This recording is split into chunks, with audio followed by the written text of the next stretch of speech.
Si je vous dis le mot diabète, vous allez certainement penser à ça, mais la réalité est plus proche de ça.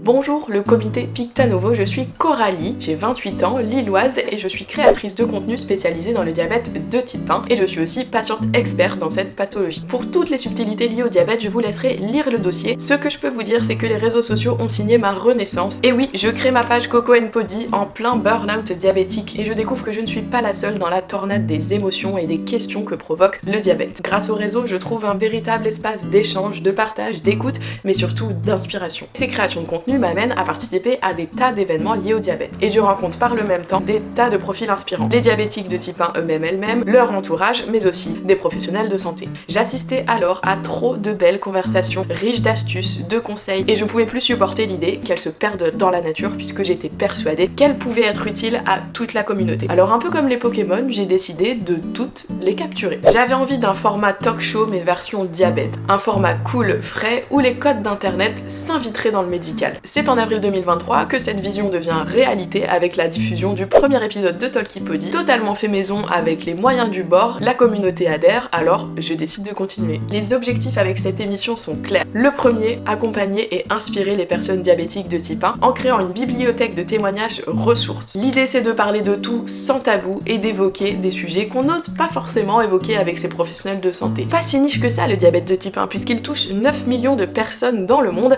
soit l'équivalent de la population hongroise, autrichienne ou suisse. Au-delà de ce cœur de cible, le deuxième objectif, c'est la sensibilisation du grand public. Alors, pourquoi faire appel à Pictanovo? Je fais appel à Pictanovo pour la 3e saison de Talkipody. Pour cette saison 3, j'ai envie d'amener le concept à un niveau supérieur. Saison 1, dans mon salon. Saison 2, je me déplace chez les invités. Saison 3, un espèce de mélange entre j'irai dormir chez vous et comment ça va aujourd'hui. J'imagine à chaque début d'épisode un véritable plongeon dans l'environnement de la personne avec un portrait qui illustre comment le diabète s'intègre dans son quotidien. À la suite de ce portrait, on démarre l'interview. L'enjeu majeur, c'est de se professionnaliser. J'ai besoin d'être entourée, histoire de pouvoir enfin me concentrer sur mes zones de talent que sont la recherche d'invités, l'écriture des émissions et l'interview. Aujourd'hui, bien souvent, je suis coupée dans le flot d'une conversation parce que la caméra s'arrête, la carte mémoire est pleine et bien souvent, je me rends compte que les plans que j'ai pris, ils étaient pas ouf. Dans cette professionnalisation, j'inclus aussi un rythme qui se doit d'être respecté. Il est temps de créer un véritable rendez-vous mensuel et de s'y tenir. Le deuxième enjeu majeur en faisant appel à Pictanovo, c'est de faire rayonner la démarche de l'hôpital de Tourcoing. Ils ont été hyper novateurs en me proposant d'être formée patiente experte. Ce statut me permet d'intervenir dans les groupes de parole ou de créer des ateliers avec les professionnels de santé. Cette démarche d'inclure des patients partenaires dans la prise en charge de la maladie chronique, il y a peu d'hôpitaux